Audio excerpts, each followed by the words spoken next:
اور دوسری صفت کیا ہے؟ وہ یقیمون الصلاۃ، کہ نمازوں کو قائم کرتے ہیں۔ تو حضرت ابن عباس رضی اللہ تعالیٰ عنہ فرماتے ہیں کہ قائم کرنے کا معنی یہ ہے یقیمون الصلاۃ بفروضها، کہ نماز جو ہے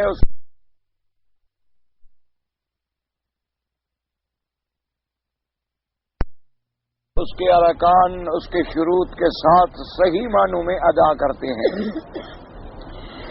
وقال ذاک عن ابن عباس رضی اللہ تعالی عنہ اقامت الصلاۃ اتمام الرکوع والسجود والتلاوۃ والخشوع والاقبال علیہا فیہا۔ حضرت ذاک نے حضرت ابن عباس رضی اللہ تعالی عنہ سے نقل فرمایا کہ اقامت الصلاۃ کا کیا معنی ہے؟ انہوں نے فرمایا کہ رکوع پورا پورا کرے، سجود پورا پورا کرے، تلاوت صحیح معنوں میں کرے، اور نماز میں پورا خشوع ہو، اور نماز میں پوری توجہ ہو، نماز کی طرف توجہ ہو اور نماز کے اندر توجہ ہو۔ انہوں نے فرمایا اقامت الصلاۃ کا یہ معنی ہے۔ قال قتادہ اقامت الصلاۃ المحافظۃ علی مواقیتها ووضوئها ورکوعها وسجودها۔ حضرت قتادہ فرماتے ہیں کہ اقامت الصلاۃ کا معنی یہ ہے کہ نماز کے اوقات کی پوری پوری حفاظت کرے اور وضو کی پوری پوری حفاظت کرے، رکوع اور سجود کے ادا کرنے میں پوری پوری حفاظت کرے۔ وقال مقاتل بن حیان اقامتها المحافظۃ علی مواقیتها واسباغ الطہور بها وتمام رکوعها وسجودها وتلاوۃ القرآن فيها والتشہد والصلاۃ علی النبی صلی اللہ علیہ وسلم فهذا اقامتها۔ مقاتل ابن حیان فرماتے ہیں کہ اقامت کا معنی کیا ہے؟ المحافظۃ علی مواقیتها، نماز کے اوقات کا پورا پورا خیال کرے، واسباغ الطہور، اور طہارت کا پورا پورا اکمال کرے، اور رکوع پورا کرے، سجود پورا کرے، تلاوت قرآن پوری کرے، تشہد پوری طرح پڑھے، اور حضور صلی اللہ علیہ وسلم پہ جو نہ درود شریف پڑھنا ہے نماز میں وہ بھی صحیح معنوں میں ادا کرے۔ یہ معنی ہے اقامت الصلاۃ کا۔ تو ان تمام اقوال کا خلاصہ یہ ہے کہ اقامت الصلاۃ کا معنی نماز پڑھنا نہیں، اقامت الصلاۃ کا معنی ہے کہ نماز کو صحیح معنوں میں قائم کرنا۔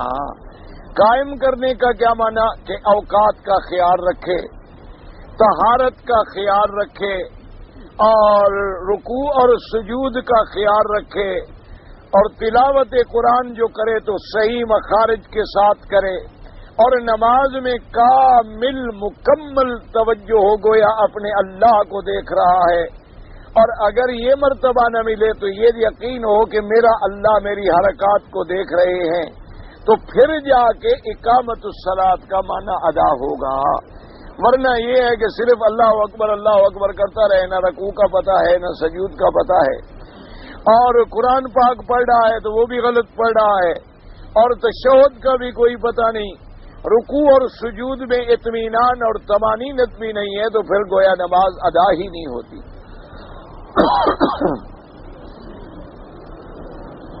قال علی ابن ابی طلحہ وغیرہ ان ابن عباس مما رزقناهم ينفقون۔ انہوں نے فرمایا کہ تیسری صفت یہ ہے کہ وہ اپنی زکوٰۃ ادا کریں، قال زکوٰۃ اموالہم، جو اللہ نے زکوٰۃ فرض کی ہے ادا کریں۔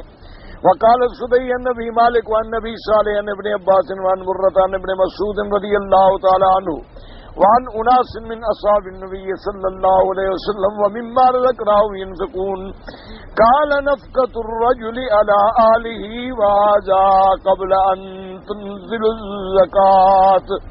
انہوں نے فرمایا کہ حضرت ابن مسعود اور حضور پاک کے اور صحابہ رضوان اللہ علیہم اجمعین فرماتی ہیں کہ مما رزقناہم ينفقون کا کیا مطلب ہے کہ انسان اپنے اہل و عیال کا خرچ ادا کرے، یعنی انسان کے بیوی بچے جو ہیں ان کا بھی خرچہ اس کے ذمہ شرعاً واجب ہے، اور ہر آدمی پر واجب ہے اس کی حیثیت کے مطابق۔ امیر اپنی حیثیت کے مطابق، متوسط اپنی حیثیت کے مطابق، فقیر اپنی حیثیت کے مطابق، ان کے لیے رہائش کا انتظام، ان کے نفقے کا انتظام، یہ شرعاً اس کی ذمہ داری ہے جو اللہ تبارک و تعالی نے قرآن مقدس میں اس کے ذمہ لگا دی ہے۔ اور مفسر رحمۃ اللہ علیہ فرماتی ہیں کہ یہ زکوٰۃ سے نازل ہونے سے قبل کا حکم ہے، یعنی پھر زکوٰۃ جب آ گئی وہ تو فرض ہو گئی۔ وقال جويبر بن الزاكي كانت النفقات قربان يتقربون بها الى الله الى قدر مسيرتهم وجهدهم حتى نزلت فرائض الصدقات 7 آيات في سورة براءة مما يذكر فيهن الصدقات هن الناسخات المثبتات. حضرت ذات فرماتی ہیں کہ نفقات کا معنی کیا ہے؟ نفقات کا معنی ہوتا ہے ایسے خیرات کے کام جس سے اللہ تبارک و تعالیٰ کی رضا حاصل کی جائے، یعنی اللہ کے راستے میں خیرات کرنا، قربانی کرنا، صدقہ کرنا، خیرات کرنا، اللہ کا تقرب تلاش کرنا، اور اس کے بعد اپنے اس میں جد و جہد کرنا. فرماتی ہیں اس کے بعد حتیٰ کہ آیت نازل ہو گئی فرائض کی، انما الصدقات للفقراء والمساکین والعاملین والمؤلفۃ قلوبہم وفی الرقاب. پھر اللہ نے زکوٰۃ کے فریضے نازل فرما دیے اور فرماتی ہیں کہ وہ جب حکم آیا تو اصل حکم وہی ہوگا، باقی صدقے سب نفلی ہو جائے گے. یعنی زکوٰۃ تو فرض ہے، اسی طرح اہل و عیال کا خرچہ جو ہے وہ بھی انسان پہ وجوب کے درجے میں ہے، اور اسی طرح اگر والدین مسکین ہیں تو اولاد پر والدین کا خرچہ بھی شرعاً واجب ہے. اور اسی طرح صدقہ فطر جو رمضان کے بعد آپ ادا کرتے ہیں اور صدقہ فطر کا دینا بھی انتہائی ضروری ہے. اسی طرح صاحب نصاب کے لیے قربانی کا کرنا جو ہے سال میں وہ بھی ضروری ہے. تو ساری چیزیں اس کے اندر آ گئیں. وَمِمَّا رَزَقْنَاهُمْ يُنْفِقُونَ میں وَقَالَ قَتَادَةُ وَمِمَّا رَزَقْنَاهُمْ يُنْفِقُونَ فَأَنْفِقُوا مِمَّا آتَاكُمُ اللَّهُ هَذِهِ الْأَمْوَالُ أَوَادٌ وَوَدَائِعُ عِندَكَ يَا ابْنَ آدَمَ يُوشِكُ أَن تُفَارِقَهَا. حضرت قتادہ فرماتی ہیں اللہ نے فرمایا مما رزقناہم ينفقون، اس کا معنی کیا ہے؟ تم خرچ کرو اللہ کے راستے میں جو اللہ نے تم کو دیا ہے، کیونکہ یہ اموال جو ہے تمہارے پاس عاریہ کے طور پر ہیں، تمہارے پاس اللہ کی دی ہوئی امانت ہے، تو اس امانت سے قریب ہے کہ تم جدا ہو جاؤ گے، یعنی موت کے بعد تو سب کچھ آدمی نے چھوڑ جانا ہے. تو لہذا وہ پوری کوشش کرے کہ اللہ تبارک و تعالیٰ کے راستے میں خرچ کرے، اور جو اللہ کے راستے میں خرچ کریں گے صرف وہی محفوظ رہے گا. کیونکہ میرے آقا کی حدیث سے مبارک ہے، حضور صلی اللہ علیہ وسلم کا ارشاد مبارک ہے، آپ نے فرمایا کہ ما اکلت فافنیت، ما لبست فابلیت، ما تصدقت فامضیت، او کما قال النبی صلی اللہ علیہ وسلم. حضور نے فرمایا کہ جو تم کھا جاتے ہو ختم ہو گیا، جو تم پہن لیتے ہو وہ سیدھا ہو گیا، تمہارے لیے تو وہی ہے جو تم نے خرچہ کیا اللہ کے راستے میں، وہ آگے کے بینک میں محفوظ ہو گیا. اور پھر اللہ تبارک و تعالیٰ اس پہ 10 گنا عطا فرمائے، اللہ تبارک و تعالیٰ اس پہ 700 گنا ثواب عطا فرمائے، اللہ تبارک و تعالیٰ حرمین میں جو خرچ کریں اس کے لیے 1 لاکھ عطا فرمائے. اور حرمین شریفین کے صدقات میں یہ بھی حکم ہے کہ بازار میں سودا جو خریدو اس پر بھی خیرات کا ثواب ملتا ہے. یعنی اتنی بڑی نیکی ہے کہ سودا بھی اپنا لے آؤ، سامان بھی اپنا خرید لو، لیکن دل میں یہ نیت ہو کہ یہ حرمین کے ہمسائے ہیں، ان کو فائدہ ہو جائے، تو اللہ تبارک و تعالیٰ فرماتے ہیں اس پر بھی ہم ان کو صدقہ و خیرات کا ثواب عطا فرماتے ہیں. اختار ابن جریر ان الآیت عامۃ فی الزکاۃ والنفقات فإنه قال وأولى التأویلات وعقاب صفت القوم یکون لجمیع اللازم لهم فی اموالهم والدین. حضرت ابن جریر رحمۃ اللہ علیہ نے فرمایا کہ یہ آیت جو ہے شامل ہے زکوٰۃ کے حکم کو بھی شامل ہے، صدقات کے حکم کو بھی شامل ہے، جمیع نفقات کو شامل ہے. انہوں نے فرمایا کہ یہی جو ہے سب سے زیادہ راجح قول ہے کہ بندے اللہ نے اپنے بندوں کے ذمہ لگا دیا ہے وہ فرائض بھی ادا کریں، واجبات بھی ادا کریں، نفلی صدقات بھی ادا کریں. زکاتن کانت ذالک او نفقتن من لزمت نفقتہ من ایال و ایال، یا چاہے زکات ہو یا ان لوگوں کا نفقہ جو اس کے ذمہ واجب ہے جیسے بیوی بچوں کا نفقہ وغیرہ، ممن یجب علیہم نفقتہ بالقرابۃ والملک، یا بعض رشتہ دار غریب ہیں یا بعض غلام ہیں وہ غریب ہیں، وغیرہ ذالک لأن اللہ تعالی اما وصفهم ومدحهم بذلك وكل من الانفاق والزکات ممدوح به محمود علیہ. کیونکہ اللہ تبارک و تعالی نے قرآن پاک میں ایک عام ارشاد فرما دیا کہ وَمِمَّا رَزَقْنَاهُمْ يُنْفِقُونَ، کہ مومن لوگ وہ ہیں جنہوں ہم نے ہمارے رزق میں سے جو ہم نے ان کو دیا ہے کچھ حصہ اللہ کے راستے میں خرچ کرتے ہیں. قلت كثيرا ما يقرن الله تعالى بين الصلاة والإنفاق من الأموال فإن الصلاة حق الله وعبادته واشتملت على توحيده والثناء عليه وتمجيده والابتهال إليه ودعائه والتوكل عليه والإنفاق ومن الإحسان إلى المخلوقين بالنفع المتعدي إليهم وأولى الناس بذلك القرابات والأهلون والمماليك ثم الأجانب فكل من النفقات الواجبة والزكاة المفروضة داخل في قوله تعالى ومما رزقناهم ينفقون. اب مفسر رحمۃ اللہ علیہ فرماتے ہیں کہ قرآن پاک میں جہاں اللہ نے نماز کا حکم دیا وہاں اللہ نے خیرات کا بھی حکم دیا. کیا وجہ ہے کہ نماز جو ہے وہ اللہ کا حق ہے.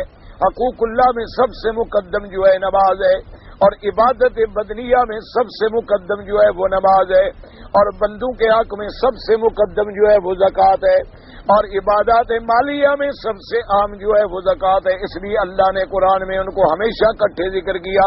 اقیموا الصلاۃ وآتوا الزکاۃ, اقیموا الصلاۃ وآتوا الزکاۃ. جیسے یہاں فرمایا یقیمون الصلاۃ ومما رزقناہم ينفقون. تو اب مفسر رحمۃ اللہ علیہ فرماتے ہیں کہ نماز جو ہے حق اللہ کا حق ہے بندوں پر, اللہ کی عبادت ہے. اور نماز جو ہے اس کے اندر توحید بھی آ گئی, ثنا بھی آ گئی, اللہ کی تمجید ابھی آ گئی, اللہ کی طرف عاجزی بھی آ گئی, اللہ سے مانگنا بھی آ گیا, اللہ پہ توکل بھی آ گیا.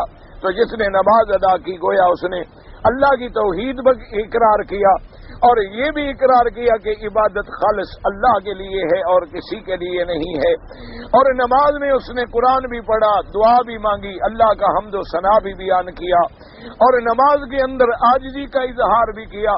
کیونکہ حدیث میں آتا ہے کہ جب بندہ سجدے میں ہوتا ہے تو اپنے اللہ کے زیادہ قریب ہوتا ہے, کیونکہ ہماری عاجزی کی انتہا ہو جاتی ہے نا جی کہ ہمارے پاس کیا ہے, ہم ایک عاجز بندے ہیں. اللہ تبارک و تعالیٰ کے آگے مٹی پہ گر گیا کہ یا اللہ جو تو نے سب سے ہمیں اچھا چہرہ دیا تھا وہ بھی ہم نے مٹی میں تیرے آگے ڈال دیا, اب تو ہم پر رحم فرما دے. تو اللہ تبارک و تعالیٰ زیادہ قریب ہوتے ہیں بندے کے.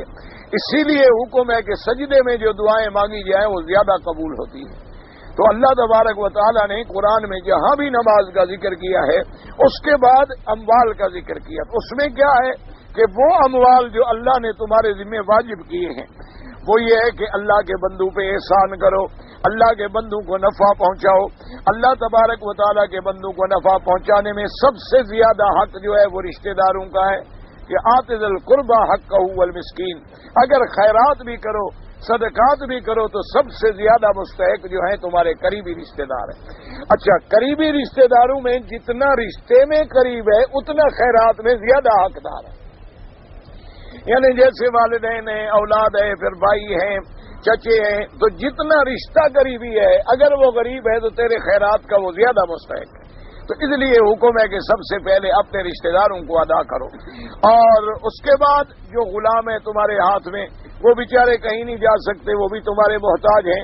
آج کل غلام تو نہیں ہوتے, آج کل ملازم ہیں, نوکر ہیں, وہ بھی بیچارے پابند ہیں, تمہارے پاس رہتے ہیں, تمہاری ڈیوٹی کرتے ہیں, کہاں جائیں.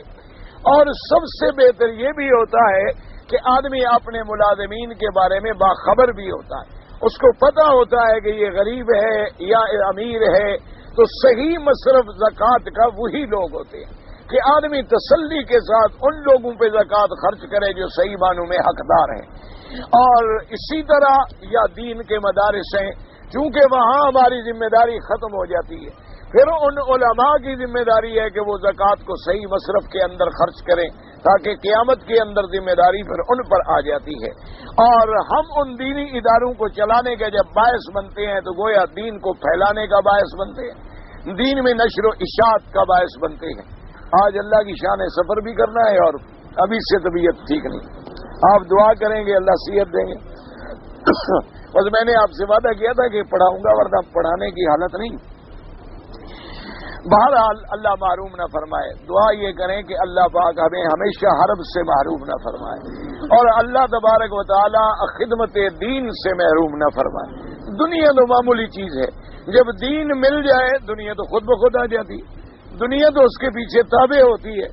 اللہ تبارک و تعالی نے جیسے کہ حضرت نانوتوی رحمۃ اللہ علیہ کا لکھا ہے انہوں نے کہ ایک شخص نے آ کر حضرت کی خدمت میں اس زمانے میں کوئی سونے کی اشرفیاں اور گنی شنی ہوتی تھی، وہ کچھ حضرت کی خدمت میں پیش کی، تو حضرت نے فرمایا ابھی مجھے تو ضرورت نہیں ہے۔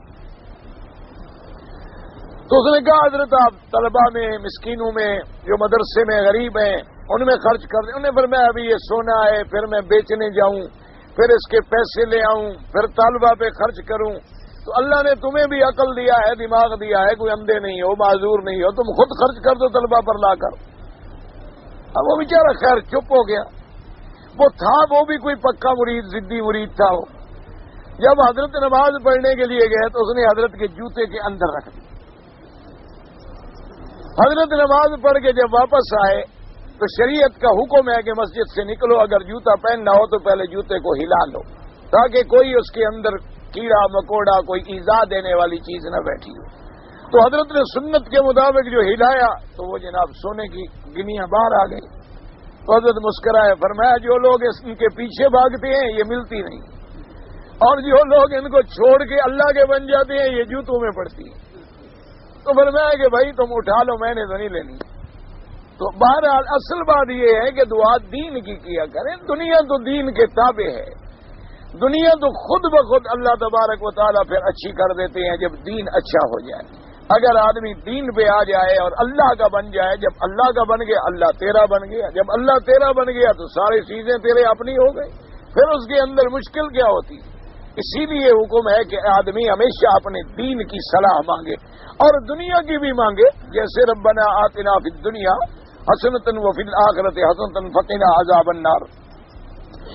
اب جناب فرماتے ہیں مما رزقناهم ينفقون ولهذا ثبت في الصحيحين عن ابن عمر رضي الله عنهما ان رسول الله صلى الله عليه وسلم قال بني الاسلام على خمس شهادة ان لا اله الا الله وان محمد رسول الله واقام الصلاة وایتاء الزکاۃ وصوم رمضان وحج البیت۔ جیسے کہ میرے آقا نے فرمایا کہ اسلام کی بنیاد جو ہے 5 چیزیں ہیں۔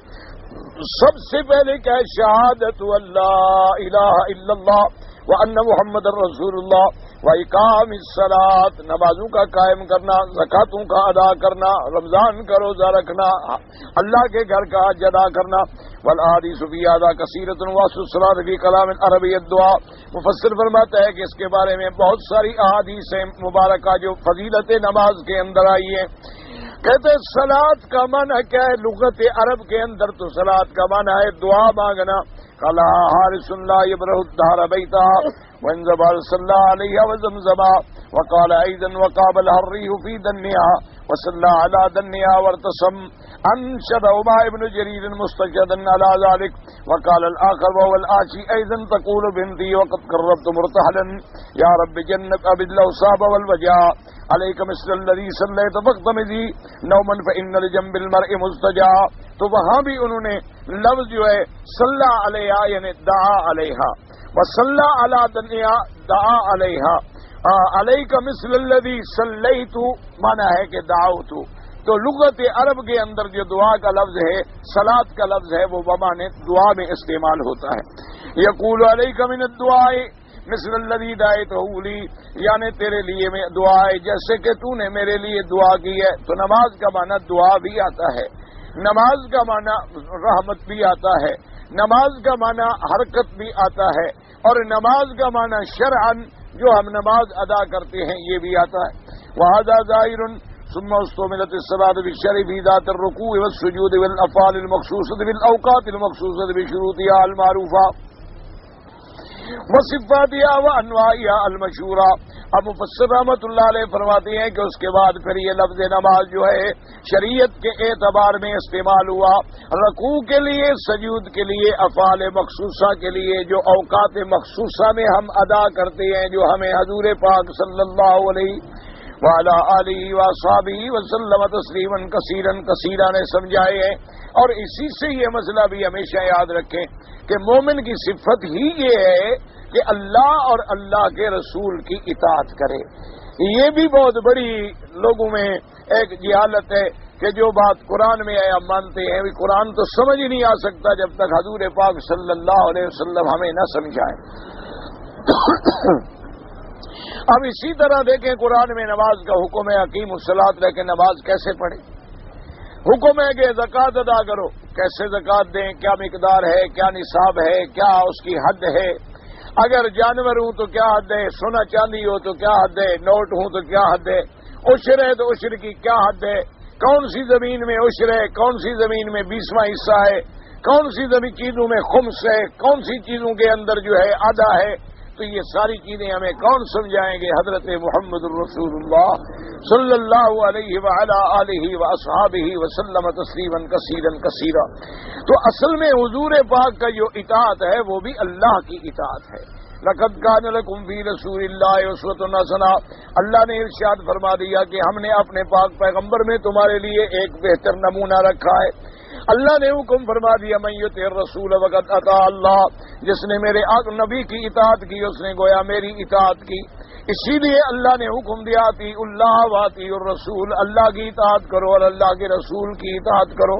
اب اللہ نے حکم دیا کہ نماز پڑھو، حضور پاک نے ہمیں نماز پڑھ کے سمجھا دیا اور ساتھ حکم دے دیا کہ صلو کما رأیتمونی اصلی، اسی طرح نماز ادا کیا کرو جس طرح میں نماز ادا کرتا ہوں۔ تو ساری چیزیں حضور پاک صلی اللہ علیہ وسلم نے بطور نمونہ اپنی امت کے لیے پیش کر دی ہیں قیامت تک کے لیے۔ اس لیے مفسر رحمۃ اللہ علیہ فرماتے ہیں اب شریعت میں نماز کا معنی کیا ہے کہ رکوع ہو، سجود ہو، افعال مخصوصہ ہوں، اوقات مخصوصہ ہوں، اور اس کے جو شروط ہیں، ارکان ہیں کہ بدن پاک ہو، حدث اکبر سے بھی پاک ہو، حدث اصغر سے بھی پاک ہو، یعنی جنابت سے بھی پاک ہو، بے وضو بھی نہ ہو، لباس بھی پاک ہو، جگہ بھی پاک ہو، اور متوجہ الی القبلہ بھی ہو، اور صحیح معنوں میں نماز ادا کرے، پھر جا کر نماز ادا ہوتی ہے۔ اور اسی طرح ایک مسئلہ یہ بھی سمجھ لیں کہ بعض لوگ جیسے ٹرین میں نماز پڑھتے ہیں یا ہوائی جہاز میں نماز پڑھتے ہیں، تو اس میں بھی مسئلہ یہ ہے کہ آپ قبلے کی طرف باقاعدہ رخ کریں، یعنی تحقیق کریں کہ قبلہ کس طرف ہے، معلوم کرنے کے بعد ہر ممکن طریقے سے آپ قبلے کی طرف توجہ ہوں۔ ہاں اگر آپ متوجہ ہو گئے اور پھر وہ تبدیل ہو گیا، پھر آپ کے ذمہ کوئی گناہ نہیں، لیکن یہ مراد نہیں ہوتی کہ اس میں جدھر منہ آئے نماز پڑھ لو، یہ مسئلہ نہیں ہے۔ بعض لوگوں کو یہ غلط فہمی ہو جاتی ہے کہ ابھی گاڑی جا رہی ہے جی ہم کیا کریں، جدھر مرضی آئے جی بیٹھ جاؤ اور پڑھ، یہ مسئلہ نہیں۔ اپنی طرف سے ہم قبلہ پوچھیں گے، معلوم کریں گے، صفت معلوم کریں گے اور اسی کی طرف توجہ کریں گے۔ اور نماز میں یہ بھی یاد رکھیں کہ جب تک کھڑے ہو کر پڑھنا ممکن ہو، فرض نماز بیٹھ کے نہیں پڑھی جاتی، ہمیشہ یاد رکھ لیں۔ یعنی اگر ہم کھڑے ہو کے ادا کر سکتے ہیں تو نماز کھڑے ہو کے ادا کریں گے، چاہے ہوائی جہاز ہو، چاہے ٹرین ہو، چاہے گاڑی ہو، چاہے کوئی چیز ہو۔ اگر کھڑے ہو کر ادا کرنا ممکن ہی نہیں، یعنی کھڑے ہوں گے تو ہم گر جائیں گے، اب خطرہ ہے تو پھر ہم مجبور ہیں، پھر بیٹھ کر بھی نماز ادا کر سکتے ہیں۔ تو اس لیے نمازوں کے معاملے میں بڑی احتیاط کیا کریں۔ اور اسی طرح نماز میں ہر ارکان جو ہے وہ انتہائی آرام سے ادا کریں۔ کیا معنی؟ مثلا اللہ اکبر کریں، یہ نہیں بتا اللہ اکبر، بڑے آرام سے، ادب سے، خشوع سے، اور آپ کی ہتھیلیاں، آپ کے ہاتھ بھی قبلے کی طرف متوجہ ہوں، اور ہاتھ نہ نیچے ہوں اور نہ اوپر ہوں، بلکہ کان کی لو کے برابر ہوں اور متوجہ الی القبلہ ہوں۔ اور جب ہاتھ باندھے تو یہ جگہ جو ہے اس گٹے کے اوپر آنی چاہیے، یہ گٹا درمیان میں ہونا، یہ نہیں کہ یوں پکڑ لے، یہ آدمی یوں پکڑ لینا، یوں ہاتھ رکھنا جو ہے یضع یمینہ علی شمالہ، حضور نے فرمایا کہ اپنا دایاں ہاتھ جو ہے وہ اپنے بائیں ہاتھ اور اس انداز میں رکھا جائے۔ اور اسی طرح حکم ہے کہ جب آپ رکوع میں جائیں تو باقاعدہ انگلیوں سے اپنے گھٹنوں کو پکڑ لیں اور پھر اپنی گردن کو اتنا جھکائیں کہ پشت تقریباً برابر ہو جائے، حتی تطمئن راکعا، اور رکوع اتنی آرام سے کریں کہ اس کا ادنا درجہ جو ہے وہ ہے سبحان ربی العظیم، سبحان ربی العظیم، سبحان ربی العظیم، یہ ادنا درجہ، ورنہ 5 دفعہ کہیں، 7 دفعہ کہیں اور 11 دفعہ کہیں، اور نفل نماز ہے تو 21 دفعہ کہیں۔ کیونکہ یہ بھی یاد رکھیں کہ آدمی تہجد میں مثلا 8 رکعتیں پڑھے لیکن جلدی جلدی پڑھے، اس ٹائم میں اگر 2 رکعتیں آرام سے پڑھے تو زیادہ ثواب ہے. یعنی یوں سمجھ لو کہ 8 رکعتوں میں اس نے 10 منٹ لگائے مثال کے طور پر، لیکن 2 رکعتوں میں 10 منٹ لگا لے تو ان 2 رکعتوں کا زیادہ ثواب ہے ان 8 رکعت پڑھنے سے. وجہ کیا ہے کہ قرآن کا فلسفہ یہ ہے کہ قیامت میں وزن اعمال کا وزن ہوگا، یعنی ہمارے اعمال تولے جائیں گے، ہمارے اعمال گنے نہیں جائیں گے. سمجھ آ رہی ہے نا بات کہ عمل جو ہے ہمارا وزن ہوگا، شمار نہیں ہوگا. یعنی یہ نہیں گنیں گے کہ اس نے 100 رکعت پڑھی ہے، یہ دیکھیں گے کہ کتنے ادب کے ساتھ پڑھی ہے، اس میں وزن کتنی پیدا ہوا ہے. اسی لیے اسلام کا اور کفر کا یہ بنیادی فرق ہے. اسلام میں چیز کا وزن ہے اور کفر میں عدد ہے. کفر میں آدمی گنے جاتے ہیں، اسلام میں تولے جاتے ہیں. اسلام یہ کہتا ہے کہ ساری دنیا ایک طرف اور حضرت محمد رسول اللہ ایک طرف. اب یعنی اور کافر کہیں گے کہ نہیں سب کا ووٹ برابر ہے. یعنی کافروں کے زمانے میں اگر کوئی نبی بھی ووٹ ڈالے تو ایک ووٹ ڈالا جائے گا نا، کیونکہ ان کے نزدیک تو ووٹ برابر ہے نا. یہ بڑی عقل والی قوم ہے نا، بیچارے بڑے سمجھدار لوگ ہیں کہ ان کے نزدیک عالم بھی برابر ہے، جاہل بھی برابر ہے، کافر بھی برابر ہے، مسلمان بھی برابر ہے، شرابی بھی برابر ہے، شریف بھی برابر ہے، بہت بڑا لیڈر بھی برابر ہے اور بہت بڑا گھٹیے سے گھٹیا آدمی بھی برابر ہے. اسلام کہتے نہیں وزن ہوگا کہ اللہ کے نبی کے بعد ساری مخلوق میں جو مرتبہ ابھی بکر و عمر کو ملا ہے وہ کسی کو نہیں ملا رضی اللہ تعالی عنہما. ان کے بعد پھر عثمان و علی کو جو مرتبہ ملا ہے وہ کسی کو نہیں ملا رضوان اللہ تعالی علیہم اجمعین. ان کے بعد پھر عشرہ مبشرہ کو جو ملا ہے وہ کسی کو نہیں ملا. ان کے بعد اصحاب بدر کو جو ملا ہے وہ کسی کو نہیں ملا. اس لیے حضور نے فرمایا کہ تم سونے کا پہاڑ خیرات کرو اور میرا صحابی ایک مٹھی بھر جو خیرات کرے تم اس کے مرتبے کو نہیں پہنچ سکتے. اب سونے کا پہاڑ کا بھی دیکھ لو اور ایک جو مٹھی بھر اس کی قیمت بھی دیکھ لو، یعنی آج کے حساب سے 4 آنے بھی نہیں بنے گی. یعنی تو اگر صحابی 4 آنے خیرات کرے تم جبل احد کے برابر سونا خیرات کرو یعنی $1 ارب بن جائیں گے، لیکن ان کا مقابلہ نہیں کر سکتا کہ اس میں جو اخلاص کا وزن ہے وہ تیرے اندر اخلاص کا وزن نہیں. ایک آدمی طواف کرتا ہے دن میں لیکن 2 کرتا ہے، کرتا ادب سے ہے. ایک آدمی 10 طواف کر رہا ہے، دوڑ رہا ہے اور پتہ ہی نہیں بس وہ اسی چکر میں گن رہا ہے کہ 1 ہو گیا جی، اب 2 ہو گیا جی، اب 3 ہو گیا، وہ چکروں میں ہے وہ. تو اس طواف کا اتنا فائدہ نہیں ہوتا جتنا اس ادب والے طواف کا فائدہ ہوتا ہے. اب دیکھیں نا اگر حجر اسود سے 1 پاؤں بھی آپ کا ادھر ہٹ گیا، آپ نے طواف کیا، پورے 7 چکر لگائیں، طواف کا کوئی فائدہ نہیں، طواف ادا ہی نہیں ہوا. کیونکہ وہ جو پٹا پڑا ہوا ہے اس سے آپ پہلے کھڑے ہوں تاکہ آپ کے کندھے کے برابر ہو. اگر 1 قدم آگے بڑھ گئے طواف ہوگا ہی نہیں. اگر آپ نے رکن یمانی سے نیت کر لی طواف نہیں ہوگا. اگر آپ نے دروازے مبارک کے سامنے سے نیت کر لی طواف نہیں ہوگا. اگر آپ حتیم کے اندر سے گزر گئے طواف نہیں ہوگا. اس لیے نماز کو اور طواف کو سمجھیں تاکہ صحیح طریقوں سے ادا کریں کہ جب آدمی نماز پڑھے تو اس کا دل، اس کا دماغ، اس کا فکر، اس کی پوری توجہ اللہ کی طرف ہو اور وہ بالکل یہ سمجھے کہ مجھے اللہ نے اتنی بڑی نعمت سے نوازا ہے کہ میں اللہ کا قرآن پڑھ رہا ہوں تو گویا اللہ سے کلام کر رہا ہوں.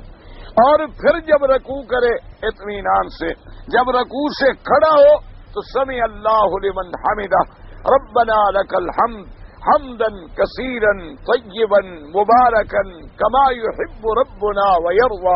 یعنی ایک ایک لفظ ادا کرے. یہ نہیں کہ ربنا لک الحمد ربنا اللہ، یہ کوئی نماز نہیں ہوتی، کوئی نماز جماز نہیں ہوتی. بالکل آرام سے سبحان ربی الاعلی. آپ آرام سے 1 دفعہ تو 2 رکعت پڑھ کے دیکھیں گے نماز کتنا مزہ دیتی ہے. لیکن جب ہم نماز صحیح پڑھیں گے نہیں تو فائدہ کیا ہوگا. اسی طرح جب رکوع میں جائے تو بعض لوگ جو ہے نا اپنے بازو یوں ڈال دیتے ہیں. تو شریعت میں حکم ہے، حضور نے فرمایا اپنے بازو ایسے نہ بچھایا کرو جیسے کتا بیٹھتا ہے. اتنی سخت حکم دیا حضور صلی اللہ علیہ وسلم. یعنی کیا مانا؟ اپنے ہاتھ ہتھیلی جو رکھو تو بازو اٹھے ہوئے ہوں. اگر اتنا فاصلہ نہیں، ادھر ادھر آدمی ہے اس کو نہ لگ جائے تو پھر شریعت میں منع ہے. پھر اپنے ہاتھ اتنے کہ زمین پہ بچھے نہیں، زمین سے اوپر اٹھے ہوئے ہوں، چاہے تھوڑے سے بھی اٹھے ہوئے ہوں لیکن اٹھے ہوئے ہوں. اور اس کے بعد ہتھیلیاں جو ہیں انگلیاں برابر ملی ہوئی ہوں. نماز میں سجدے میں یوں نہ ہوں، یا بعض لوگ یوں رکھ لیتے ہیں، یہ بھی ناجائز ہے. یا اٹھتے ہیں تو یوں اٹھتے ہیں، یہ بھی ناجائز ہے. بعض لوگ یوں کر کے اٹھتے ہیں، یہ بھی ناجائز ہے. انگلیاں بالکل سیدھی ہوں، اور جب سجدہ ہو تو انگلیوں کا رخ بھی قبلے کی طرف ہو. سمجھ آ رہی ہے بات؟ جب نماز آپ پڑھیں گے تو آپ کی انگلیوں بھی قبلے کی طرف. اور جب آپ اتحیات میں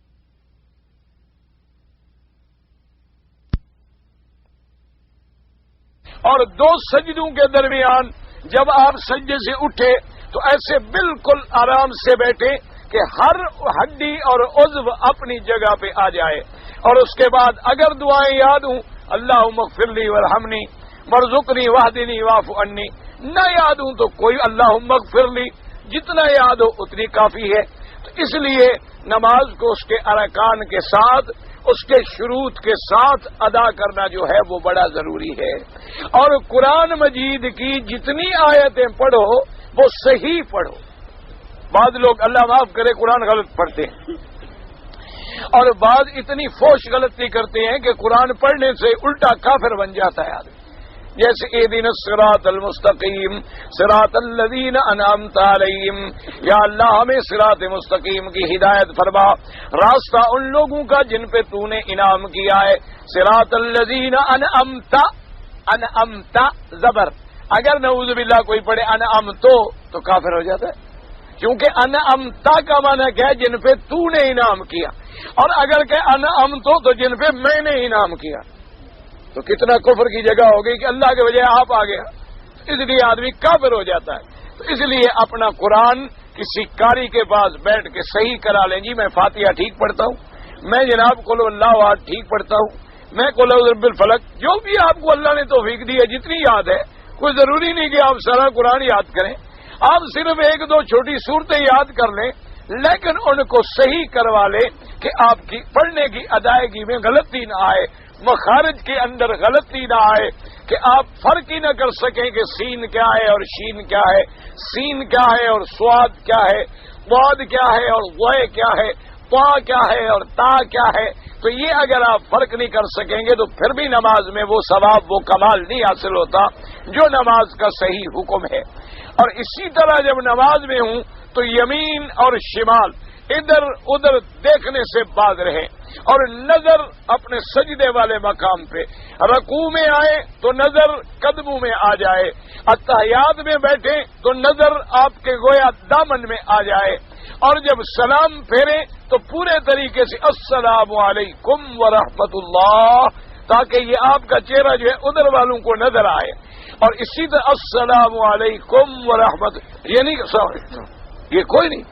نماز تو ہو جاتی ہے، جان تو چھوٹ جاتی ہے تمہاری، لیکن وہ ثواب حاصل نہیں ہوتا جو اللہ تبارک و تعالیٰ نے نمازوں پہ رکھا ہے. صحابہ فرماتے ہیں جب حضور سلام پھیرتے تھے ہم صف والے حضور کا رخسار مبارک دیکھتے تھے، اور جب ادھر سلام پھیرتے تھے تو ہم حضور کا رخسار مبارک کو دیکھتے تھے. تو اس طرح پورا سلام ہو، اور نیت یہ ہو کہ اللہ کی طرف سے سلام تھی. جتنے نماز میں ہیں، جتنے مومنین ہیں، جتنے اللہ کے فرشتے ہیں، جتنے اللہ کے ملائکہ ہیں، سب نماز میں حاضر ہوتے ہیں. ان سب کے لیے اللہ تبارک و تعالیٰ سے سلامتی مانگے.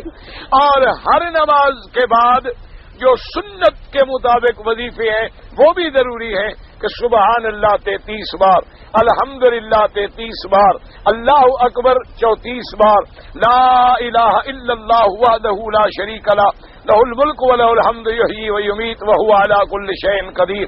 صبح کی نماز کے بعد، مغرب کے بعد 10 دفعہ آیت الکرسی، قل هو اللہ احد، قل اعوذ برب الفلق، قل اعوذ برب الناس، یہ 3 دفعہ پڑھ کے اس کے بعد اللہ تبارک و تعالیٰ سے اپنی دعا کریں.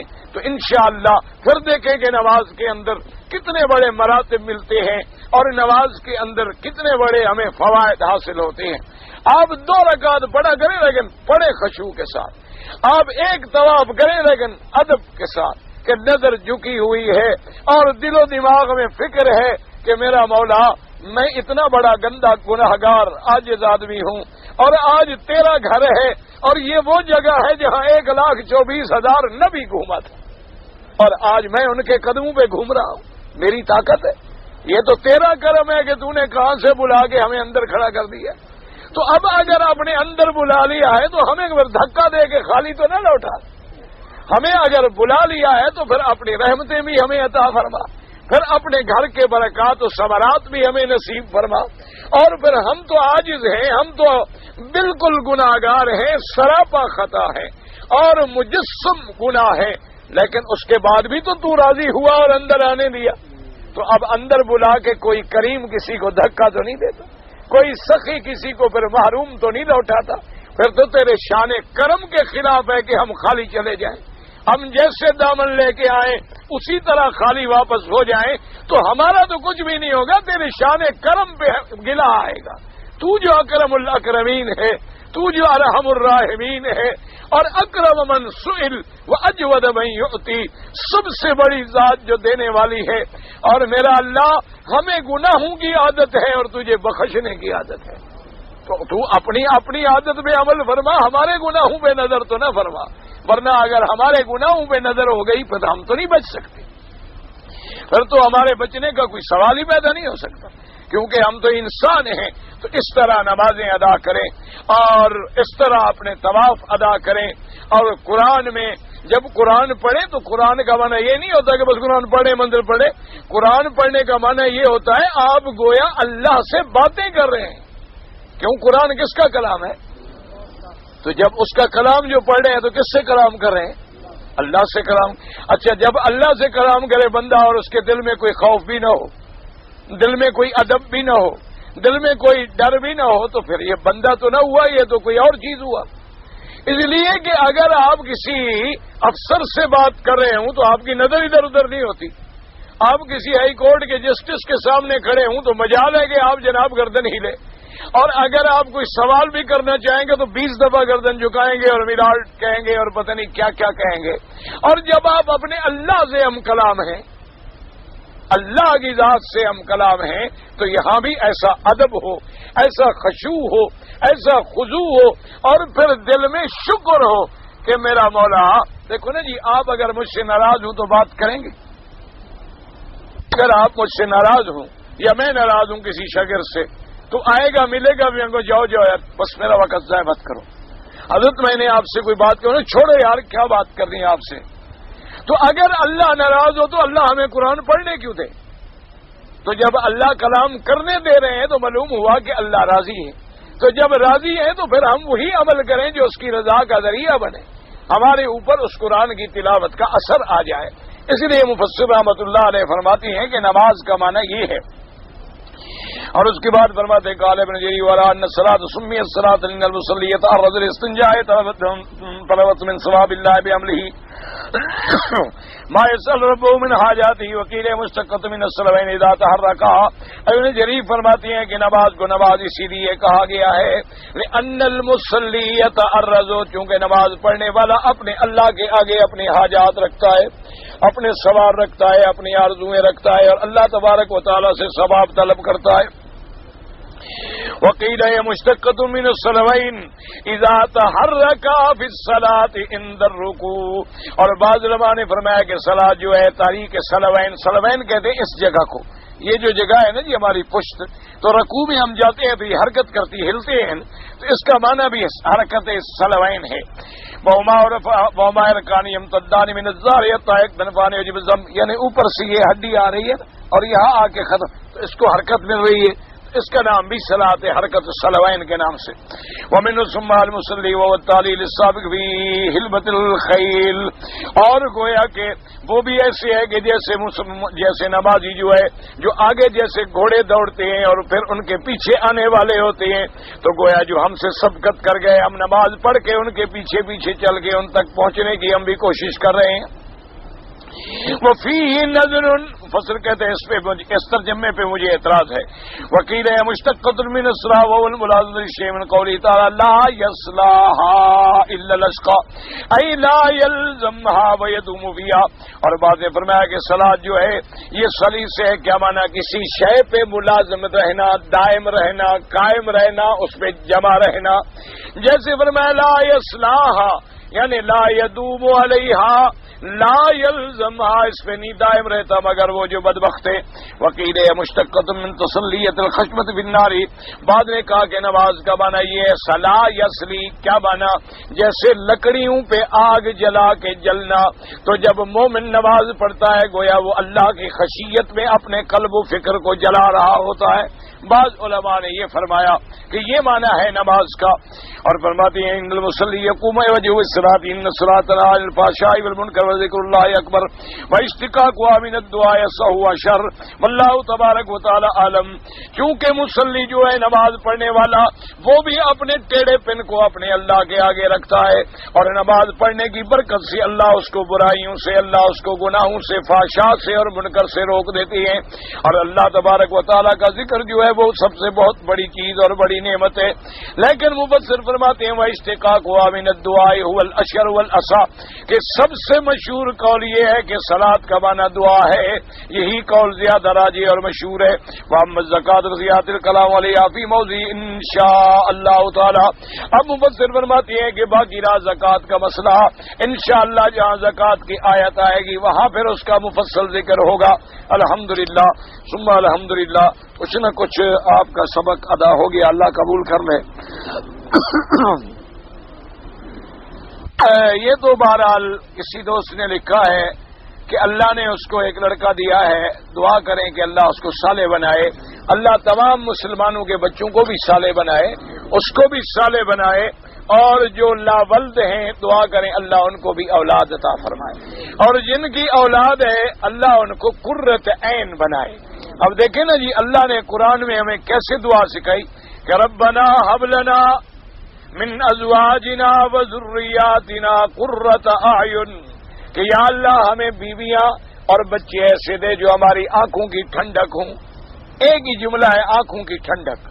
اب آنکھوں کی ٹھنڈک ہے، دیکھنے میں بھی آنکھوں کی ٹھنڈک ہوں. اور اگر قرار نہ ہو تو سب سے نازک چیز آنکھ ہے. معمولی سی بھی مٹی پڑے تو پھر ٹھنڈک نہیں بن سکتی. تو معمولی سی بھی ان میں غلطی ہوگی تو ٹھنڈک کیسے بنے؟ مانا ہوتے ایسے صالح بنا دے کہ ان کے اندر کوئی ذرہ برابر بھی نقص نہ رہے. اب دیکھو نا جی، ہاتھ پہ مٹی آ پڑے گزارا ہو جائے گا، اگر پاؤں پہ مٹی آ پڑے گزارا ہو جائے گا، لیکن آنکھ میں کوئی تنکا پڑ جائے وہ لگا ہوا ہے بیچارہ. تو آنکھوں کی ٹھنڈک اولاد کب بنے گی؟ کہ جب ان کے عمل، ان کا کردار، ان کے اقوال، ان کی شکل، ان کی صورت سب شریعت کے مطابق بن جائے. اور اسی طرح بیوی آنکھ کی ٹھنڈک کب بنے گی؟ کہ اذا نظر الیہا سرت. حضور نے فرمایا کہ جب بیوی ایسی ہو کہ جب خاوند نظر ڈالے تو اس کو خوشی محسوس ہو، اور جب حکم کرے تو وہ اطاعت کرے، اور جب گھر سے غائب ہو جائے تو اس کی عزت اور مال کی حفاظت کرے. تو اس لیے ایک ہی لفظ اللہ نے فرما دیا ہے کہ یا اللہ ہماری بیویوں کو، اولادوں کو، ازواج کو، ذریات کو ہمارے لیے آنکھوں کی ٹھنڈک بنا دے. ایک جملے میں اتنی بڑی دعا ہے کہ جو ایسی دعا ہم مانگ ہی نہیں سکتے اور سوچ بھی نہیں سکتے. استغفر اللہ رب العالمین. میرا ایک بھائی ہے جو نشے کی مصیبت میں مبتلا ہے. اللہ پاک جتنے لوگ بھی منشیات میں مبتلا ہیں ان کو توبہ کی توفیق دے اور ان کو شفاء کاملہ، صحت عاجلہ دائمہ عطا فرمائے. یہ بہت بڑا عذاب ہے، یہ اتنا بڑا عذاب ہے اگر خاندان میں ایک آدمی ہو تو گویا پورا خاندان ڈوب جاتا ہے. اللہ تبارک و تعالی ہر مسلمان کے گھرانے کو محفوظ رکھے. اللہ تبارک و تعالی ہر مسلمان کو محفوظ رکھے، اور جو لوگ اس میں مبتلا ہیں اللہ ان پہ رحم فرمائے، اللہ انہیں توبہ کی توفیق دے اور اللہ تبارک و تعالی ان کو بچائیں. کہتا ہے جی ملتزم پر اگر آدمی پیشانی لگا کے دعا کرے کوئی بات نہیں، ملتزم پہ سینہ لگانا، چمٹ جانا سب سنت محمد مصطفیٰ. تو جب چمٹے گا لازمی بات ہے سینہ بھی لگ سکتا ہے، منہ بھی لگ سکتا ہے، پیشانی بھی لگ سکتی ہے. اسی طرح بعض روایات مبارک میں یہ بھی آیا ہے کہ حضور پاک نے حجر اسود پہ بوسہ دیا تو آپ نے دایاں طرف بھی رکھا، بایاں طرف بھی رکھا اور یہ جگہ بھی رکھی، اور اس کے بعد آنسو بہ رہے تھے۔ حضور صلی اللہ علیہ وسلم جب بوسہ دے کے فارغ ہوئے تو پیچھے سیدنا عمر کھڑے تھے، تو آپ نے فرمایا یا عمر ہاں ہونا تسکب الدموع، ادھر آؤ، یہی تو جگہ ہے جہاں آنسو بہائے جاتے ہیں۔ اس لیے کوئی حرج نہیں ہے، ملتزم پہ کھڑا ہونا، دعا مانگنا سب جائز ہے۔ کہتے ہیں جی بعض لوگ جو ہیں یہاں سے کفن لے کر زمزم میں دھو کے لے جاتے ہیں، کیا یہ شریعت میں جائز ہے؟ بالکل ناجائز ہے، کوئی مسئلہ نہیں اور کوئی اس بات نہیں۔ اگر یہ مسئلہ دین ہوتا تو جس پاک نبی نے ہمیں ناک میں پانی دینا بھی سکھلایا ہے، کلی کرنا بھی سکھلایا ہے، انگلیوں میں خلال کرنا بھی سکھلایا ہے، مسح کرنا بھی سکھلایا ہے، تو کفن دھونا بھی سکھلا دیتے۔ یہ کوئی مسئلہ نہیں ہے شریعت میں، یاد رکھو ہمیشہ۔ اور دوسری بخشش اگر زمزم کے کفن سے ہو جائے تو پھر تو جس کے اوپر مرضی آئے کفن دھو کے ڈال دیں، جان چھوٹ گئی، نہ نمازوں کی ضرورت نہ روزے کی ضرورت، بس کفن زمزم والا مل جائے۔ تو اس لیے ہمیشہ یاد رکھیں یہ تو محض ہے کہ لوگوں نے یعنی اپنے اعتقاد کے مطابق ایک چیز خود بنائی ہے، ورنہ اس کا قرآن اور سنت سے کوئی ثبوت نہیں ملتا، اور نہ کسی صحابی نے ایسا عمل کیا ہے رضوان اللہ تعالی علیہم اجمعین۔ کہتے ہیں جی بارش کے دوران لوگ پرنالے مبارک کے نیچے جا کے نہاتے ہیں، یہ بھی کوئی سنت نہیں ہے۔ آپ پورے حرم میں کھڑے ہیں، جہاں بھی پانی پڑ گیا الحمدللہ۔ یہ اور بے ادبی ہے کہ لوگ لڑ رہے ہیں اور کعبے کے اندر یعنی پرنالے مبارک کا پانی جہاں گر رہا ہے یہ تو کعبے کے اندر کا حصہ ہے، تو گویا آپ کعبے کے اندر لڑائی کر رہے ہیں اور دھکے دے رہے ہیں، اور عورتیں ہیں اور مرد ہیں اور کپڑے بھیگ گئے ہیں اور بدن پورا ننگا نظر آ رہا ہے، یہ تو اللہ کے عذاب کو دعوت دینے والی بات ہو گئی۔ تو اگر آپ کو پانی لینا ہے حرم میں کھڑے ہو جائیں، جہاں بھی اللہ کی رحمت برس رہی ہے، سبحان اللہ الحمدللہ، پورا حرم ہے۔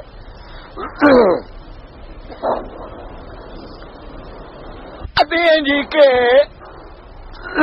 حضور صلی اللہ علیہ وسلم نے جب مکہ مکرمہ سے ہجرت کی، آپ غار میں جب جا رہے تھے تو ایک عورت نے دیکھا اور اس نے حضور کے بارے میں راز کھولنا چاہا، اللہ نے اس کو پتھر کا بنا دیا، اور اس کا پتھر کا بت جو ہے وہ جبل ثور پہ موجود ہے۔ یہ بالکل جھوٹا قصہ ہے۔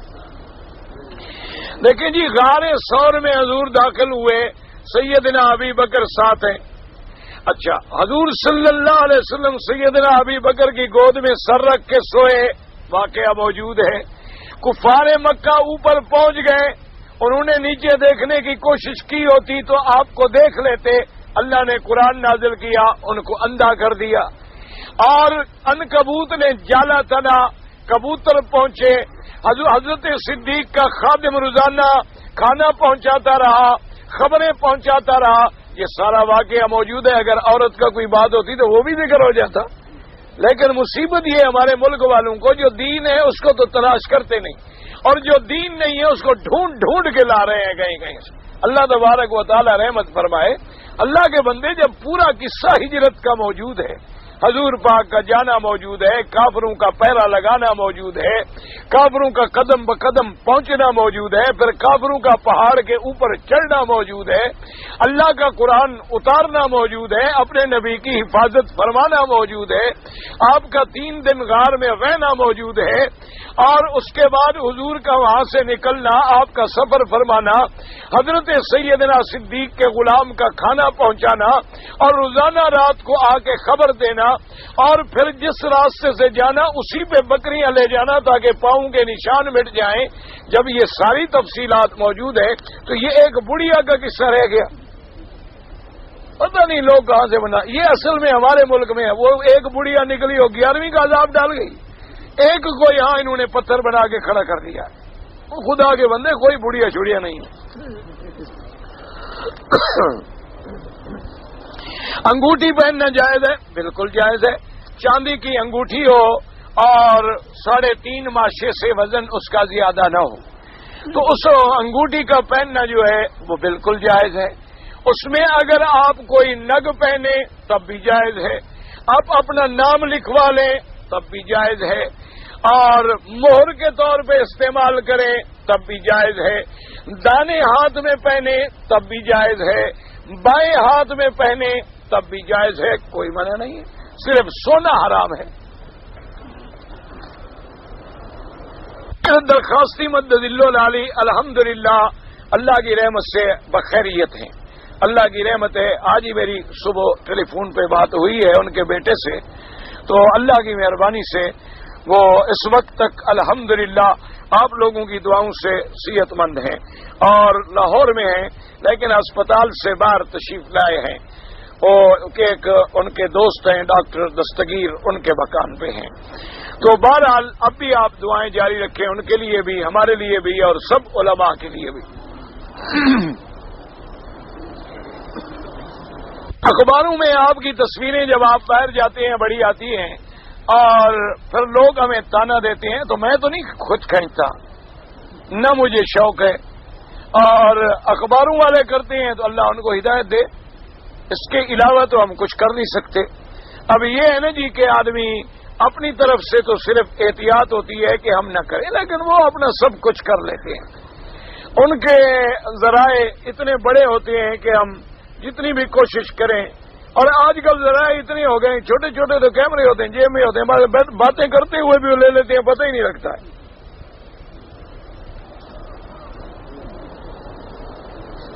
ایک عورت کا بچہ پیدا ہو جائے, اپنے بیٹے کو اگر اپنا دودھ نہ پلائے تو وہ گناہگار ہوگی. گزارش یہ ہے کہ اگر اس کا یعنی طبی نقطۂ نظر سے کوئی مجبوری نہیں ہے تو اس کے ذمہ ضروری ہے کہ اپنے بچے کو دودھ پلائے, اور اگر کوئی مجبوری ہے, بیماری ہے, دودھ ٹھیک نہیں, یا ڈاکٹر کہتے ہیں کہ بچے کو پلانا مناسب نہیں, پھر کوئی حرج نہیں. اگر کوئی مسافر پوری نماز پڑھے, نماز تو ہو جائے گی لیکن وہ مخالفت کرے گا. جب اللہ نے رعایت کی ہے تو رعایت سے فائدہ اٹھاؤ. اللہ تبارک و تعالیٰ نے ایک تحفہ دیا ہے, اللہ نے ایک رعایت کی ہے سفر میں کہ بھی 2 رکعت پڑھو 4 کے بجائے.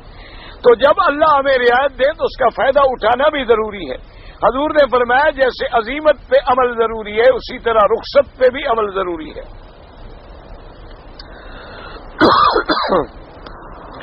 قرآن کی ایک آیت پڑھنے میں جو ثواب ملتا ہے, اگر ہم طواف میں پڑھیں بالکل ثواب ملے گا.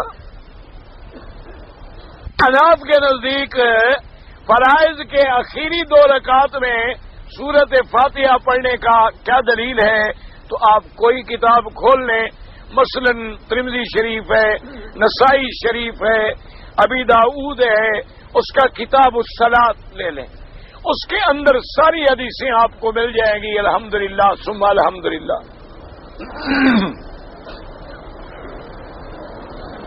ایک کام اگر ہمارے ملک میں رشوت کے بغیر نہ ہو تو ہم کیا کریں؟ اگر آپ کا حق ہے اور وہ ظالم ہے بغیر رشوت کے حق آپ کا نہیں دیتا, آپ مجبور ہیں, تو اب آپ پر گناہ نہیں ہوگا, لینے والے پر گناہ ہوگا. لیکن اگر آپ یعنی پیسے دے کے کوئی ناجائز کام کرانا چاہتے ہیں تو پھر لینے والے پر بھی لعنت ہے اور دینے والے پر بھی لعنت ہے. ایک یہ کہ آپ مظلوم ہیں, اگلا ظالم ہے, تو اب اس کے ظلم سے بچنے کے لیے اگر آپ کو دینا پڑا ہے تو پھر آپ پر گناہ نہیں ہوگا, لینے والے پر گناہ ہوگا.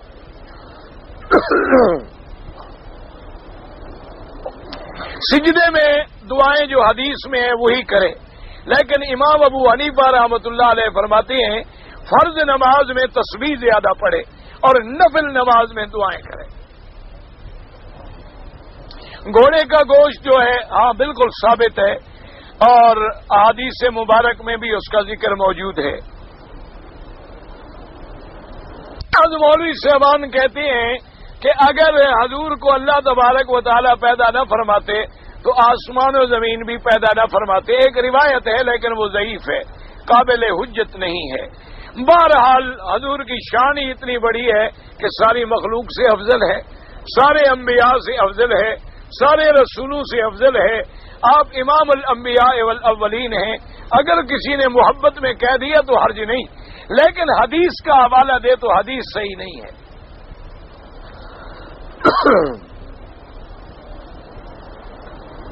اگر کسی نے عمرہ کیا اور 2-3 بال ادھر ادھر سے کاٹے، ایک بکری دم دینی ہوگی.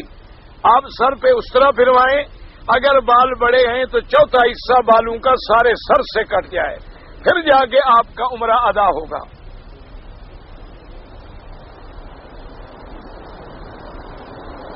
ہم حج کرنے کے لیے رہنا چاہتے ہیں، اللہ پاک ہر کسی کے لیے آسان کرے.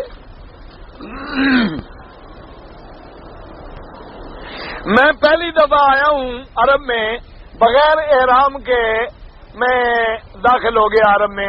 اب مجھے پتہ چلا ہے کہ 10 آدمیوں کو کھانا کھلانا پڑے. نہیں جناب، آپ کو ایک بکری دینی پڑے گی. 10 آدمیوں کا کھانا آپ نے غلط سنا ہے. آپ کو احرام باندھنا تھا اپنے ملک کے ایئرپورٹ سے. آپ بغیر احرام کے آگے تجاوز میقات کیا. ایک بکری بطور دم حرم میں یعنی مکے میں لے کر ذبح کر کے مسکینوں کو کھلائیں. ایک لڑکا بیمار ہے، اللہ تمام بیماروں کو شفا عطا فرمائے. اگر ایک آدمی نے خودکشی کر لی ہے تو اس کے لیے نماز پڑھی جائے گی. بعض علماء نے فرمایا کہ نماز تو جائز ہے لیکن بڑے بڑے علماء نہ پڑھیں تاکہ لوگ پھر اس معاملے میں اور آگے نہ بڑھیں. اور مغفرت کی دعا بھی ہو سکتی ہے. جب جنازہ ہو سکتا ہے تو مغفرت کی دعا بھی، کیونکہ ہم یہ نہیں کہیں گے کہ وہ کافر مر گیا. اس نے ایک ایسا گناہ کیا ہے جس کا اتنا بڑا سخت عذاب آیا ہے حدیث میں کہ جو عمل اس نے کیا اسی طرح پھر جہنم میں کرتا رہے گا. لیکن اللہ معاف کر دے، چونکہ کفر پر تو نہیں مرا. اللہ تبارک و تعالیٰ قادر ہیں. بہرحال اگر کوئی کفر پہ مر جائے، کوئی شرک پہ مر جائے تو اس کے بعد اس کی مغفرت کی دعا جائز نہیں ہے. بلکہ علماء نے فرمایا قرآن میں جو دعا آتی ہے ربنا اغفر لی ولوالدی وللمؤمنین یوم یقوم الحساب، اگر ایک آدمی کا ماں باپ کافر تھا، جب وہ یہ دعا کر رہا ہے تو والدین کا نام تو لے رہا ہے، تو اس کے لیے دعا کیسے ہوگی؟ تو علماء نے فرمایا کہ اس کی دعا کا فائدہ حضرت آدم علیہ السلام اور حضرت حوا علیہ السلام کو ہوگا. اگر اس کے والدین کفر پہ مر گئے ہیں ان کے لیے دعا جائز بھی نہیں اور ان کو فائدہ بھی نہیں ہوگا. واللہ تعالی عالم علمہ اتم. اللہم صلی علی سیدنا محمد وعلى آل سيدنا محمد كما صليت على إبراهيم وعلى آل إبراهيم في العالمين إنك حميد مجيد. يا الله يا رحمن يا رحيم يا حي يا قيوم يا ذا الجلال والإكرام. اللهم أنت الصائب في السفر والخليفة في الأهل. اللهم يسر أمورنا، اللهم يسر أمورنا، اللهم يسر أمورنا مع الراحة لقلوبنا وأبداننا والسلامة والعافية في ديننا ودنيانا. اللهم إنا نسألك من الخير كله عاجله وآجله ما علمنا منه وما لم نعلم. اللهم إنا نعوذ بك من الشر كله عاجله وآجله ما علمنا منه وما لم نعلم. یا الہ العالمین، یا ارحم الراحمین، عالم اسلام کی عزت کا فیصلہ فرما. یا اللہ کفر کی ذلت کا فیصلہ فرما.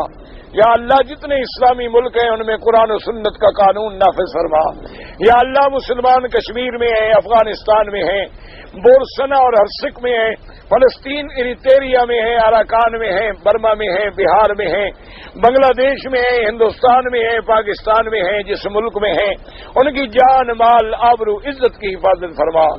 یا الہ العالمین مسلمانوں پہ اپنی رحمت کا نزول فرما.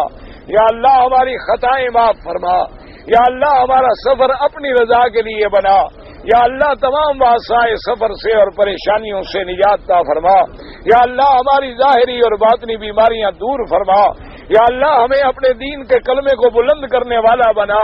یا اللہ پوری دنیا میں ہمیں توحید و سنت کا داعی بنا. یا اللہ ہمیں بدعت کے مٹانے والا بنا. یا اللہ ہمیں دشمنوں کے شر سے محفوظ فرما. یا اللہ ہمیں حاسدین اور مخالفین کے شر سے محفوظ فرما. یا اللہ ہماری ہر قدم پہ اپنی رحمت سے حفاظت فرما. یا الہ العالمین یا ارحم الراحمین، یا الہ العالمین تمام اسلامی ملکوں میں اپنی رحمت نازل فرما دے، یا اللہ عربستان کی حفاظت فرما دے، یا اللہ فلسطین کے مسلمانوں پہ رحم فرما دے، یا الہ العالمین حرمین الشریفین کو قیامت تک محفوظ فرما، ہر فتنے سے محفوظ فرما، یا اللہ جو ان کی خدمت کر رہے ہیں حرمین کی ان کی حفاظت فرما، ان کو اور زیادہ سے زیادہ خدمت حرمین کی توفیق عطا فرما، یا الہ العالمین یا ارحم الراحمین ہمیں تو مانگنا بھی نہیں آتا، بغیر مانگے اپنی شان کے مطابق عطا فرما، سب کے دامن اپنی رحمتوں سے بھر دے، جن دوستوں نے دعا کے لیے لکھا ہے نہیں لکھا سب کی حاجتیں پوری فرما، سب کی آرزویں پوری فرما، سب کی تمنائیں پوری فرما، ہمیں اپنے دروازے سے محروم نہ فرما، یا اللہ ہمیں خدمت قرآن سے محروم نہ فرما، ہماری اولادوں کو محروم نہ فرما، ہمارے خاندان و ذریات کو محروم نہ فرما، ان کو ہمارے لیے قرۃ عین بنا، یا الہ العالمین اللہم انا نسألک من الخیر کلہ عاجلہ وآجلہ ما علمنا منہ وما لم نعلم، اللہم انا نعوذ بک من الشر کلہ عاجلہ وآجلہ ما علمنا منہ وما لم نعلم، سبحان ربک رب العزت عما یصفون وسلام علی المرسلین والحمد للہ رب العالمین، آمین برحمتک یا ارحم الراحمین۔ تو تمام درخواست طلبہ سے صرف ایک درخواست ہے کہ دعا کریں بس، صحت کے لیے، عافیت کے لیے اور حفاظت کے لیے اور خیریت سے سفر کے لیے۔